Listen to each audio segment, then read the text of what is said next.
كتاف محمر في الفران كيجي غزال وبنين، والطريقة كيما كتشوفو. دهنتو بالملحة والكيمون والعزير والثومة، تقلبتو مزيان من الثومة، غلفتو مزيان بالبابينغ الفران وبابينغ الألمنيوم. الفران عندي على درجة 250 درجة لمدة 2 ساعات، كان واجد الكتف.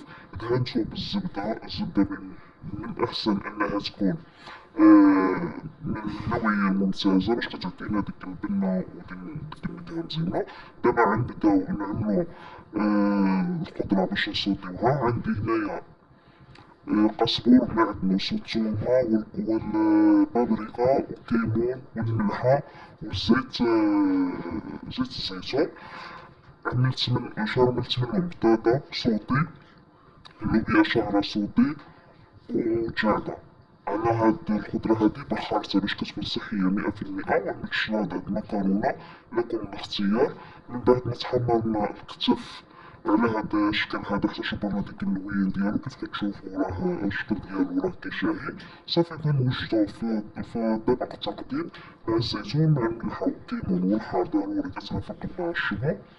طبق متكامل يعني، لا من خضار ولا من لحوم ولا من سلطات.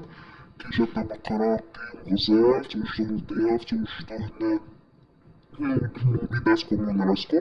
في العشية وجدنا ميريندا، وجدت الحاشا كيف كتشوفو، الحاشا جات غزالة وبنينة. وغنخرجو من الباركي نشوفو هاد الجو وهاد المنظر الرائع. صراحة كتعشية غزالة غزالة ومنظر رائع، وكيلعبو وليداتنا كيبدلو الجو مع نهاية السنة الدراسية. إن شاء الله يا ربي الحبيب عقبال السنة اللي جا بالصحة والسلامة، ومزيد من الانضباط ومزيد من الدراسة، باش ما كيتمناو ان شاء الله يا ربي. وما تنساوناش في التعاليق ديالكم وبارطاج، وانكم تبارطاجيو مع الاهل والاحباب. وهاد الباركي هذا راه غزال ومزيون وفيه يعني بزاف د الحاجات بان الانسان يستغل الوقت ديالو، سواء من الالعاب، سواء من الطبيعه، من الماء، من كاين قهاوي مزيونين اللي بغيتو كاينه. والى اللقاء الى فيديو قادم ان شاء الله. وكما قلت لكم ما تنساوناش التعليق ديالكم مزيانه واللايك